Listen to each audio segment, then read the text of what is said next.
We are on. Hello, everybody. Welcome to day 3.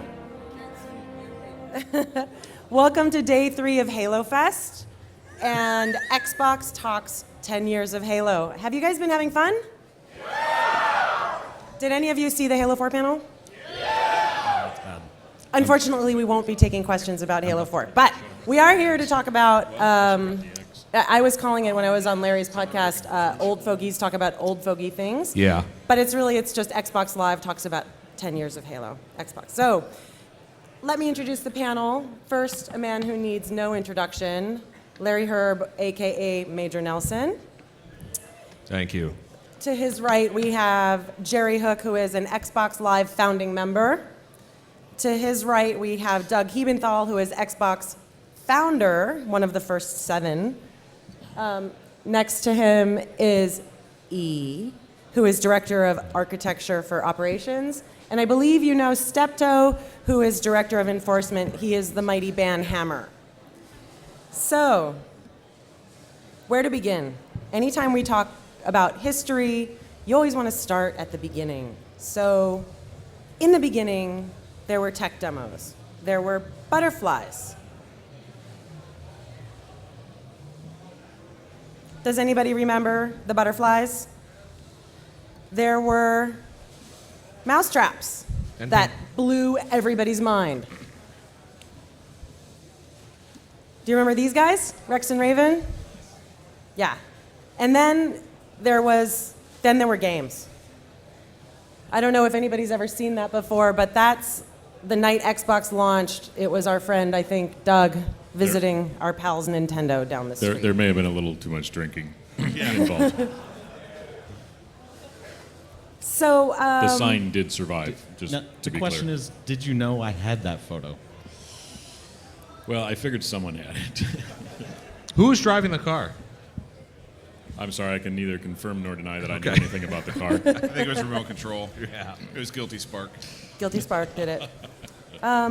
So Steptoe is well known for having opinions. Unfortunately, he's been saying them so much that he went and lost his voice. So... How did you lose your voice, Steptoe? Oh, come on, tell the story. He's got props. He's got to tell the story.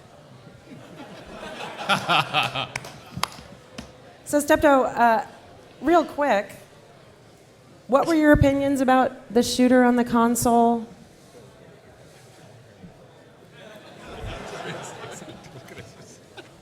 But you weren't alone, just so you know. I really didn't think it was going to succeed. Oh, he's trying to talk. That's so cute. He has a blog that I think he'll probably link to at some point after this. Can you tweet out follow him at Steptoe, and he'll link out his horribly, horribly wrong blog about how bad it was going to be. But Doug, also, in addition to founding Xbox, you got to do all sorts of fun things like kick off the certification program. That is true. I started the certification program for Xbox. So it had a sort of a unique opportunity in that particular case, which was I was one of the very first people to get to see Halo outside of the Bungie core group of developers. It was pretty interesting as someone didn't say on the panel. There was a lot of concern that this was going to work, right? No one had done a shooter on a console before. A controller with 2 sticks versus a mouse and keyboard was pretty ridiculous. And when we first showed it at E3, there's a lot of faulty memories at this point. But let's say it didn't go well. People didn't think it was going to be much of anything. But when it first came into certification and we actually started playing it, it was quite clear that there was something magical here that no one really expected. Did they sail through CERT? Well, let's say no one sailed through CERT in those days. In the early days of Xbox, we took our responsibility of ensuring overall high-quality games on the platform very seriously, and there were a lot more certification fails than passes, and that included Halo. I think it was something like 8-1 at the first wave or something. 8 submissions to 1 pass early on. Yeah, that's probably not far off, actually. So when did the rest of you get to see Halo 1? You want to just go down the line? Yeah. Jerry and I were just before we get started. Jerry and I were talking. I don't know if the audience has noticed Are this. you noticing? You gotta pay attention here. It's very subtle, but the hairline starts receding, starts here and goes down. You notice that? Yeah. Anyway. And you'll also note no I relation think it to actually age. starts here. Yeah, that's true. Yeah. So I'm sorry. Your question was when did I actually had not joined the Xbox Live team at that point for Live, so I was enjoying it much like everybody else out in the audience was at home. My wife had actually bought me an Xbox and came home with a copy of Halo. I'm like, oh, I heard about this. This is supposed to be cool, and that was pretty much it for the end. It was the end of my life for the next 2 or 3 days. So for me, I joined the Xbox team for the first part of Live. There was just a handful of Live members. And my very first game that they sat me down in front of was a pre-build of Halo, because we're in final stages before launch of Xbox One in the summertime. And I just remember taking a look at it really quickly in the office, and then I had to do some testing to come home with. Lots of work at home playing Halo, first time through before anybody else got to see it, obviously before launch. It was the most amazing experience to bring that home. Even my wife, who wasn't into video games at that time, just enjoying it. Fantastic story, incredible graphics. Obviously in those time frame. So it was fantastic to see for the first time. I joined Xbox in April of 2001. It wasn't long after that I got to play Halo for the first time.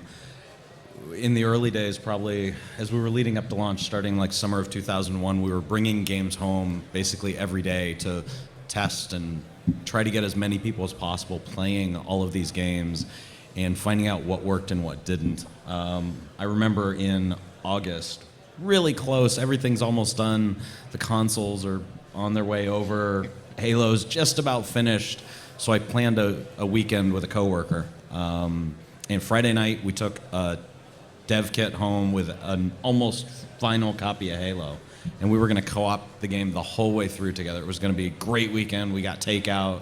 We started about 8 p.m. on a Friday night, and about 3 o'clock in the morning Saturday, we got into the library, and we cleared out all the flood,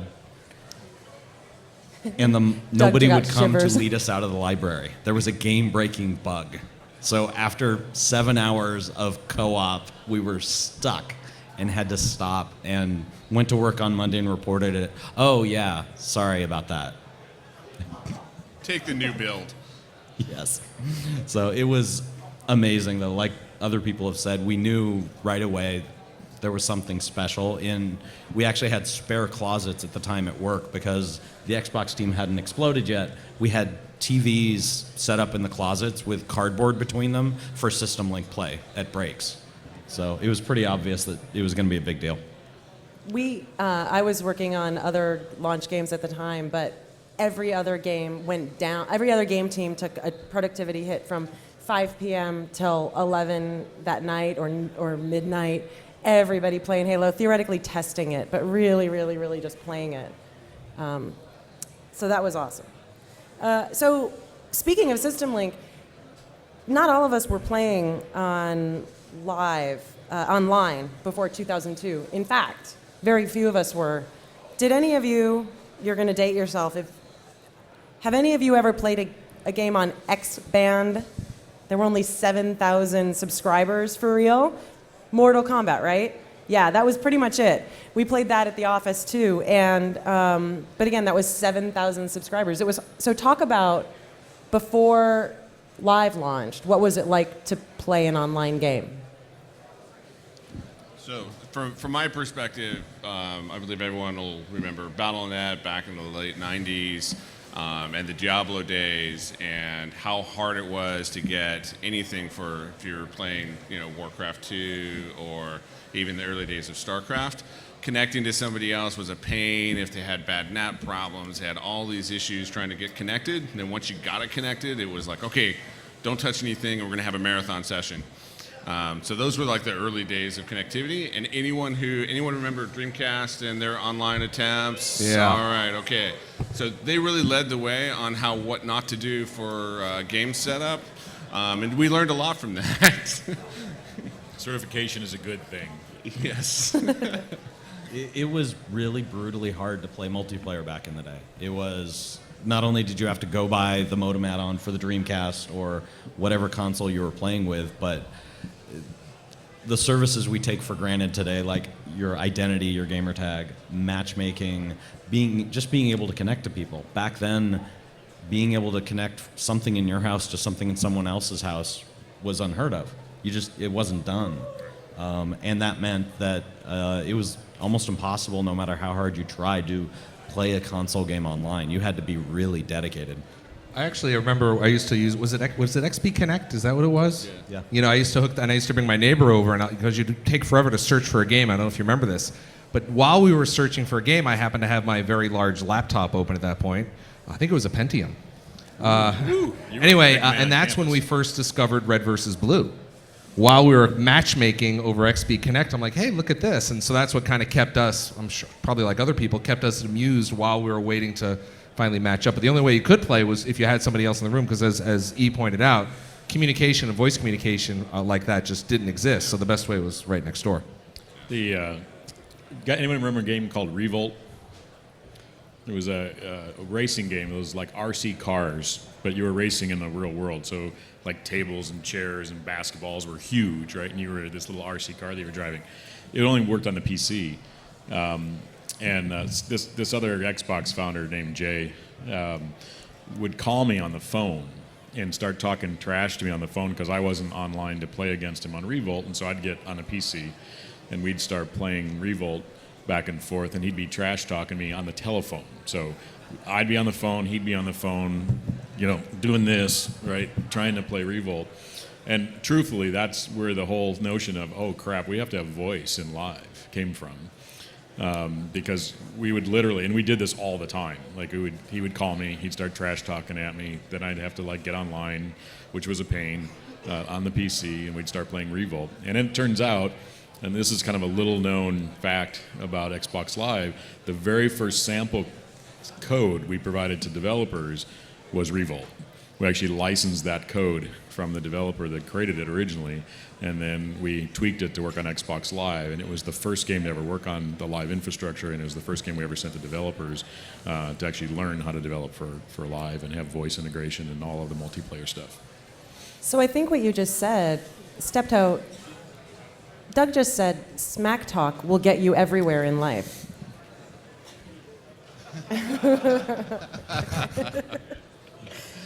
So what was the initial feature set of Live before it launched? So pretty much, actually, you've already heard a bunch of it from different panelists. Single ID, first credit card access. If you remember, that was the time you could actually put in your credit card, purchase your subscription. All of the account infrastructure for that I think it was there. with military level encryption. Wasn't that what marketing said? Yeah, I believe that was the tagline. Right? Yeah, the military was offended. I thought it was jump in, but no, it was good to play together. Yeah, and that's what, you had your first friends list. You had a combined friends list. But what happened when you first signed up? What did it tell you? That you had no friends. You have no friends. You have no friends. Right. We actually kept that for 360. If you remember, we've changed it since then. But yeah, even My in initial 360 gamer we'll get there. tag. My That was initial my gamer tag all-time was favorite Yeah. Xbox error. You have no friends. Yeah. Me. And then we did joint match across for your titles itself and Quas. Most of you guys don't know about Quas, but it's a lot of the quality service. So when you talk about in the late 90s, the challenges most people had connecting, it was because the network stack wasn't basically intelligent enough to be able to traverse NATs and traverse all the challenges that you had in any common home setting, let alone different networks. And then you had voice, and the thing that, if you guys don't remember, do you guys remember back in the days when people used voice modulation to sound like a robot? That was that was the best feature we didn't bring to 360. Everybody hated it. Yeah. I believe if you ever got in a match with somebody in voice modulation, you'd hear everyone scream, "Turn that off! Get it off! It's horrible!" Darkmaster liked it. Yes. Ban him. Yes, get rid of them. And then leaderboards.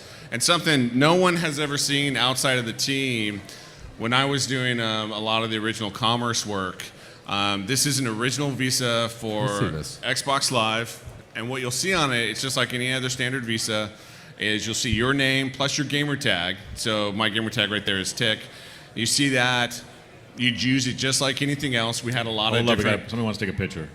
What? Oh, okay. Yeah, what are you holding it for? You didn't do this. You weren't even around. Hover hand. Give it some hover hand.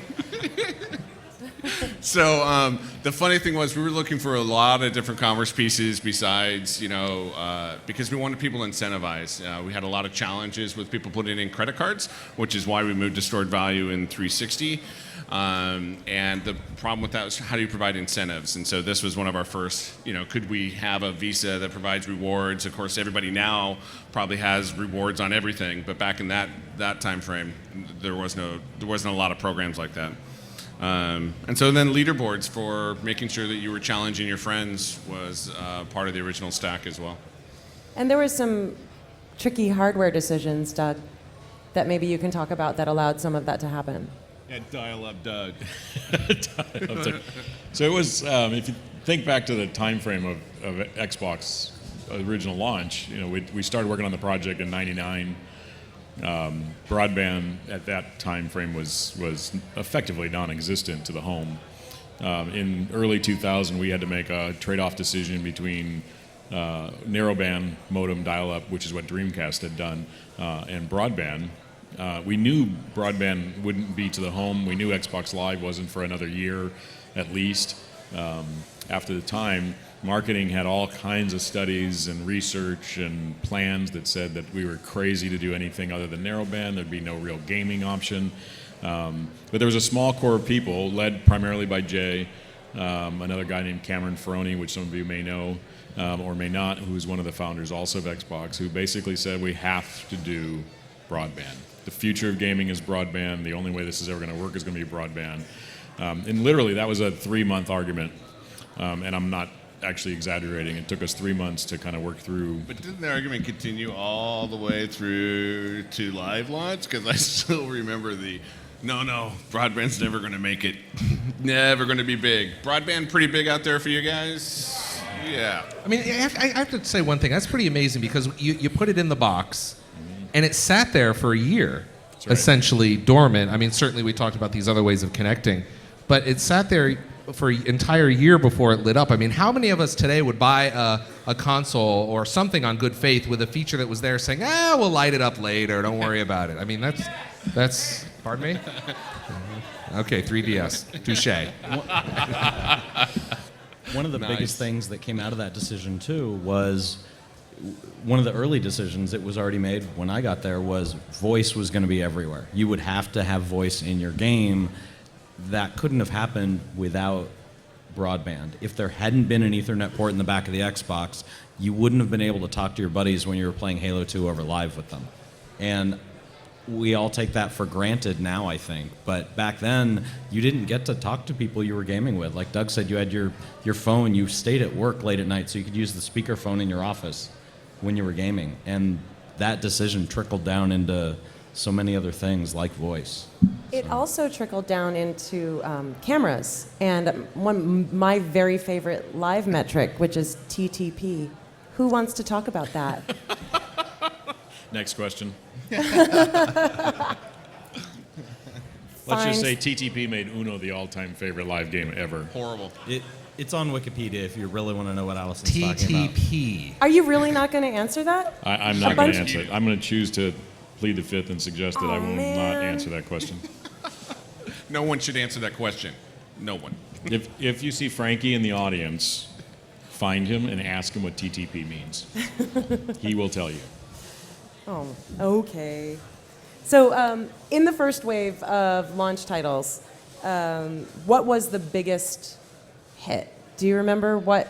Mech Assault. Yeah. Mech Assault, the biggest of the original live launch titles, the one that the most customers played was Ghost Recon. Yeah, Ghost Recon. Oh, yeah. Everyone was playing Ghost Recon. It was the one game that had 16-player multiplayer in Yes. 2002. That's right.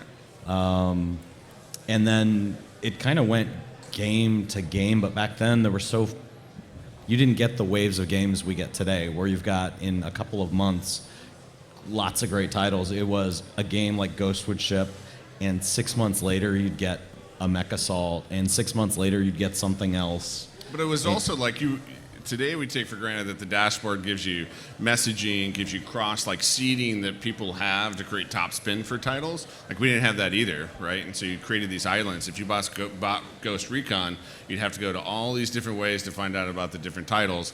Compared to today, almost everybody has cross chat, at least with their communities. That Wasn't it Ghost Recon where you had to go into the game? Wasn't that you had to go to check your voice messages? Or there was one game you had to go into to check your voice messages. Well, in 2002, we didn't have voice messaging. Right, That but I'm came saying later. later on, right? Yeah, and it was actually Voice clips. we had game-specific voice messages. We also had game-specific clans that you could join. And actually, our top title in 2004, until Halo 2 came out, Rainbow Six 3 Black Arrow had those features built in. So we were in Rainbow Six 3 Black Arrow clans playing up until Halo 2 came out, and then we had different clans to join. Right. But that's because it was built in the service at that point. How many people were playing that at that time? So this is going to sound really tiny, but at the time it was huge. Right before Halo 2 launched on Live, the all-time high for users playing Xbox Live at a single time was 43,600 people across the world. 43,000. So let's be clear. There's twice as many people here at PAX alone this weekend. Yes. Yeah, just about. Just to put it in scope. Yeah. And Halo 2, Broadband is going to be big someday. That's right. yes. Yep. And then everything changed. So let's talk about that change. You were one of the people responsible for speccing how Live would Yes. deal with changes. So I was running the operations team, and we were trying to figure out, number one, we didn't know how successful Halo 2 was going to be. We didn't know what to expect. We had no history of games like that where we knew everyone was dying for this game. So we had no way to project, it's going to be this many people. So we looked at the service and we went, okay, this will be bigger than anything we've ever done. We're going to have to spend some money, buy more servers, more disk drives, more networking equipment, all this stuff. And we spent a couple of months trying to figure out what to buy. Option But one? we also, on top of all the hardware stuff, it was also Halo 2 was the first time Bungie and Platform really worked together to create a feature set for the next Live release. And that was the Tsunami release that we created that for. Yep. So we actually had to essentially buy servers for Halo 2 just to make sure the service wouldn't fall down when Halo 2 came out. And I went digging and I found my old emails. These were the proposals I put together to Ben Kilgore, who was the general manager of Xbox Live, and Pete Parsons, who was running Bungie back then. And we literally sat down. I was sitting on the floor of Ben's office walking through these three proposals, and they're kind of laughable now. But the first proposal was, well, what if we have 50,000 people playing Halo 2 at once? That's more than have ever used the service, playing a variety of different games. So that would be huge. And back then, $102,000 was a gigantic portion of our budget. We would spend not a whole lot more than that in an entire year on servers and network gear back then. So this was the proposal, and this was kind of the low proposal. This is actually the very first time you've ever shared this publicly. Yes. This is unbelievable. I've never seen this. But so the other thing, you're underplaying it a little bit. So still at this point in time, Live, around Microsoft in general, Xbox Live, was still vaporware. No one had bought out on it. Like, I was constantly fighting with different groups to try to get resources and focus for not only what we were doing in platform, but what was coming next. The budgets we were using, we were constantly in fights because these guys, every time we go to the mat to spend money, it was, but you guys are Live. Like, well, how many users do you have? Like, really? We're going to spend money on that? Yeah. Well, and the truth of the matter is, if Halo 2 would have come out with Xbox Live launch, like the tale of history would have been very different. Yeah. Right? Like having that year of Live out there for us to learn how to build and scale the service before this mega game hit, right, was really important. Right? So this was the medium proposal, and this was the one I was actually trying to get approved. because I thought $286,000, more than $250,000. If I can get this, that'd be amazing. And then I put together a high proposal, which I thought was just silly, because this was 125,000 concurrent users. This was, what if 250,000 people in the world want to play Halo 2 at once? What would that mean? And this was the result, and it was $639,000 roughly. We actually back then couldn't accurately cost that much stuff because all the things that would have to go with it. We weren't sophisticated enough to throw that together quickly in a proposal. So we sat on the floor of the office and talked this out, and we were too poor to have furniture back then. Well, we were spending it all on hardware.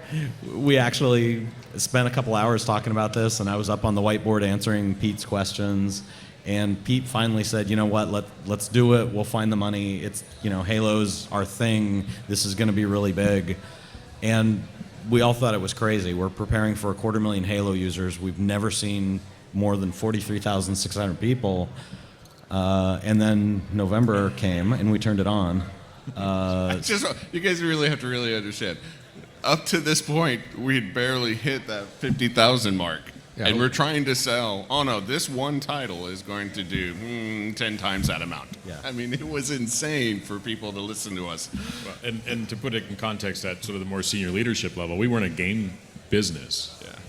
Right. Truthfully, in this time frame, we were a PC hardware business. Hi, everyone. See this? Dude, this is Allison? what we deal with. Ouch. Really? Well, at least it didn't blue screen. Yeah, exactly. Yeah. But the leadership we were called the Entertainment and Devices Division. We had PCs and PC keyboards and mice, and Mac Office was part of our division.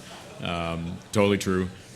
So this notion that we were going to spend this kind of money to bring up a data center so people could play games was not, let's say, well considered a business, right? Or a business that we would ever get there. So, wow. Sorry, there's a brute There's a brute in the back of the room. Be There's careful. a brute back there. So E, finish the story. Where did we end up? How many people? You're leaving us hanging. Yeah, So- thanks, Larry. Halo 2 launch was midnight Eastern time, 9 p.m. Pacific. So I was sitting in an office at Xbox HQ in Redmond. I didn't get to go to the launch party down in Bellevue and Redmond.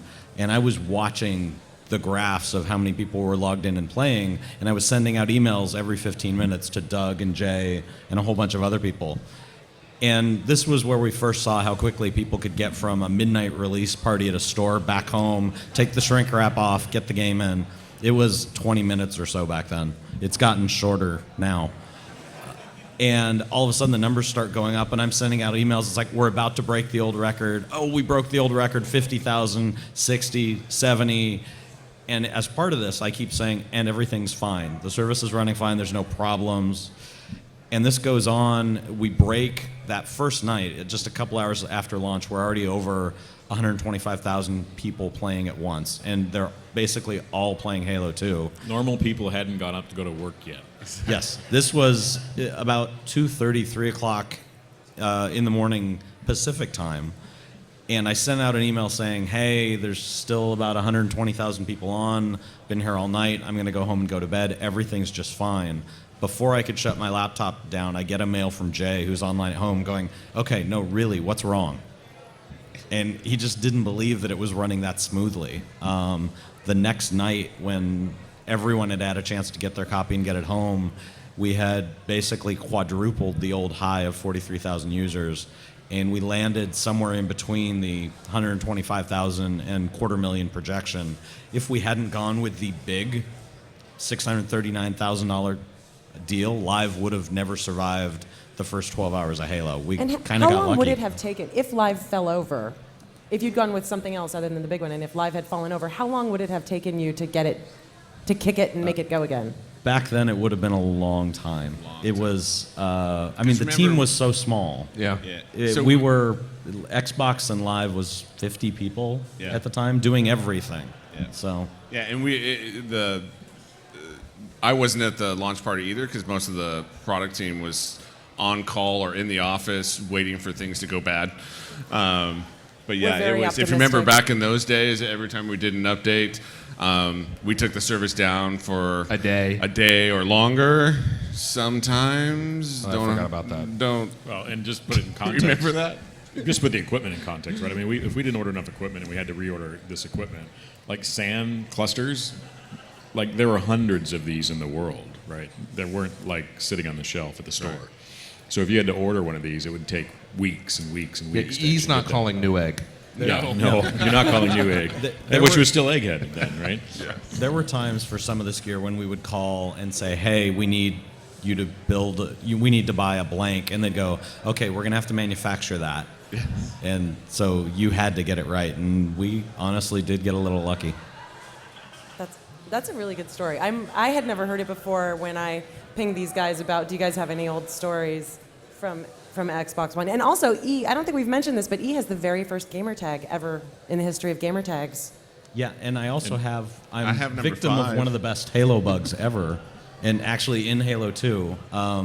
So I think you all know when you play Halo, you look at someone, after a second or so, their gamer tag pops over their head. There was a bug in Halo 2 where if your gamer tag was 3 characters or shorter, not only was there no delay, but it was always visible even through walls. You could always find him on the map. It was great. You could playing awesome. Headlong. Yeah, Headlong was a great CTF and assault map. But Truly, you could this see is me just E all the way saying across the he's map. bad. You could hold the sniper rifle on me as I was going behind the building, wait for me to come out, bam. That was. I remember that. That was fun. Yeah, Bungie wouldn't fix that. They fixed it in Halo 3. It never got fixed for Halo 2. That's awesome. So how did the first guy who got a gamer tag get E? Shouldn't you have gotten A? Well, No. So Eric. E. So we all sat. Well, let's see. It was Kilgore, me, Mimi, you. I think we all sat in like one office, Lit. whether it was mine or yours or. I've actually got a photo of the creation of the original gamer tag. There were 4 people in the office when Yeah. we did it, and we had been building live for a couple of months, and we'd had some internal tests, and we finally said, "Hey, we're ready. We're gonna wipe all the test data out. Okay, let's go." There's 4 people in the room, and I kind of said, "Get out of the way." Sat down, but back then, no keyboard. There wasn't a chat pad. You couldn't plug a USB keyboard in. You had to go through everything with the virtual keyboard on the controller. Took a few minutes to create the first gamer tag. Not only do you have the first gamer tag, but if I remember correctly, you also have you're the very first person to lose a game on Xbox Live, right? No, first to win. I thought I it was won the lose. first. No, Lockhart lost. See, the do, first do you see where the memory gets fuzzy? Do you see the line? Do you see what happens? I have proof that I won the Okay, first game. I knew you were involved with some part of that story. This is when Photoshop was created. So we've talked a little bit about how Halo shaped Live and how Live shaped Halo, and we expect this to continue going on into the future. I would love for Jerry and Doug and the guys to talk a little bit about that, how we expect to see Halo and Live living together hand in hand. So I work for this young gentleman right here. Right now on Halo Services, the Young? back end. Go ahead. No, I just said young. Young, yeah. Score points while you can. But the main thing that we're trying to do is we are trying to get back to our roots a little bit, get a lot more tied into the Xbox platform, and help drive new game experiences that are directly influencing platform, but impacting Halo as a title itself. Very, very similar to what we described for Halo 2. We've moved away from that a lot on the Microsoft side, and we're trying to change that moving forward. Primarily because all of you guys are here, right? It's all about the fans. It's about creating the great experiences that you guys love. And the best way to do that is to help make sure that no matter where you're at in your experience on Xbox, you're able to have the best time possible getting to your content. Yeah, sort of as a. I think you're all aware that there's a transition that's taken place. 343 is assuming the mantle of driving Halo forward. We take that really seriously. It's been a great 10 years leading up to this point. And we look for another great 10 years going forward. So what does that mean? I mean, there's a small little thing in a year that's going to come out. I think they call it Halo There's another number after that, 4 or something. It's like, what, 3, then 4? Yeah, 4. I think it's 4. And some of the conversations that you just heard E talk about, fast forward it, add a couple of orders of magnitude, and have the same conversation all over again.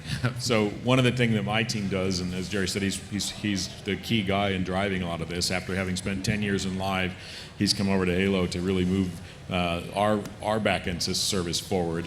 On August 2nd, we took over the full daily operation maintenance of the Halo back-end. And we're going through some major transitions right now as we modernize that back end, move it forward, and get it ready for the future. So a big part of that is working closely together with E and his team and Live about what are the things that we need to do together to drive forward multiplayer gaming. The thing about Halo that's so exciting is that it is the place where innovation takes place in multiplayer gaming. And I think you'll see a bunch of really fun stuff this fall. Halo Waypoint and Anniversary are working together and doing some really cool things. So pay attention to some of that. We announced some things about that at the Halo panel on Friday. That's exciting. If you didn't see that, go and watch it on IGN. But then going forward through the year and into the next year, I think you'll see some more really cool things from Halo, the franchise, and as we start really moving to a very broad scope transmedia platform for storytelling, because this is such a great and rich franchise with such fabulous fiction. The game is just one piece of it, right? But it's a super important, critical part of it, and we take that super seriously. Yeah, and so the big thing for you guys for sure is that we do listen on the forums. Allison actually helps run our community side, and just realize that as you're pushing for great things in Halo, hopefully, right, our goal is to hopefully that can help transcend past into the Xbox platform as well. But you'll get fantastic Halo. We're always on the forums. I think Jessica and all the various panels that have been throughout this weekend, we take very seriously what you guys are looking for, what you want, what drives you guys, what gives you guys energy. We want to make you guys happy. That's the bottom line. We have time for like 2 questions. I saw you. I think it's an Adidas jacket first. Holler, because we don't have a mic up set up. Sorry.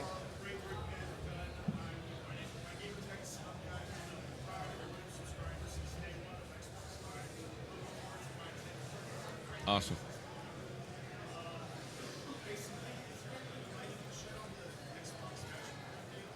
So the question was, I'll take this one. The question was, what's the next dashboard update coming? We announced some of the new features at E3. We haven't announced timing yet, but I will certainly be the first to tell you when it happens. I can't tell you a date because we don't have it ready yet, but when we do, you'll be the first to know. MajorNelson.com or follow me at Major Nelson. Xbox Bing Halo. Yes. That's right. Thank you, E.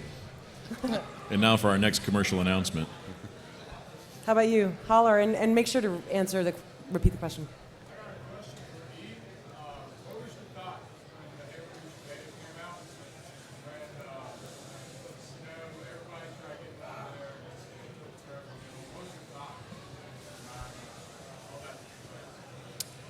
So the question was, during the Halo Reach beta, people were trying to get in, they couldn't. What were the problems? That's what a beta is for. It honestly, I don't think as an industry we do a very good job of setting people's expectations. That the whole point of having the beta is it's not a marketing stunt. It's we want to work the kinks out so that when you buy the game, it's just as smooth as can be. And I was over at Bungie when Reach launched, and we were working on things together. And in the first 24, 48 hours, we found a ton of great things.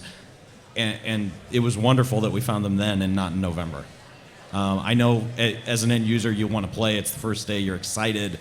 Totally get that. But finding them then was really important, and we did that. So thank you for your help. Yeah, scale testing is extremely hard when you internally, right? So you have to open up a beta to really get the numbers into some range that you're not normally used to getting. The other thing is that the reality of where we test and how we test, it's very clean. The reality is that when real gamers get on real Xboxes in real houses, it's not clean at all. There's lots of problems, lots more hops, lots Not of that other your things. house isn't clean, that the networks aren't clean. That's what he was referring to. Well, Your house is I mean, dirty. that's your interpretation. Sure. But so it's hugely helpful for us, but it is a beta, right? And beta is suggested that it not necessarily a full functioning experience like you'd expect from a retail product. Last question from this gentleman.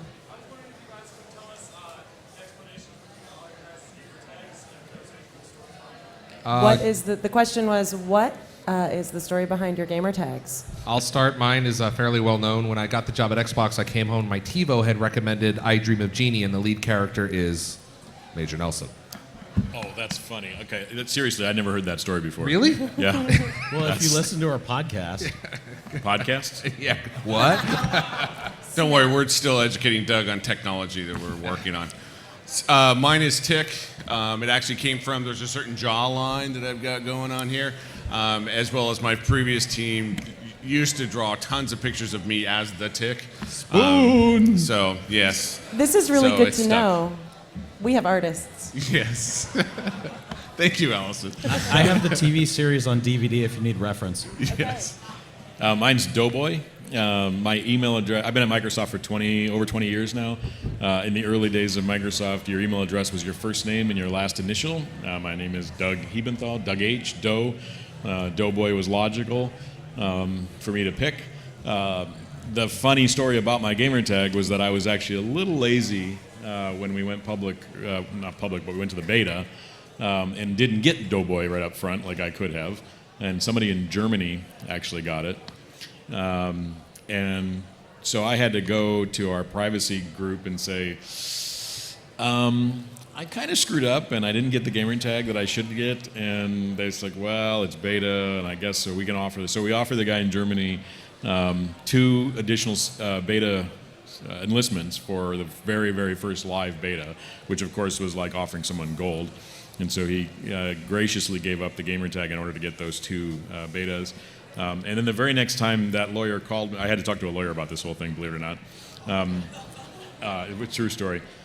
The very next time that lawyer called me on a totally different issue, I called her. She answered the phone and said, yes, Doughboy. Okay, point taken.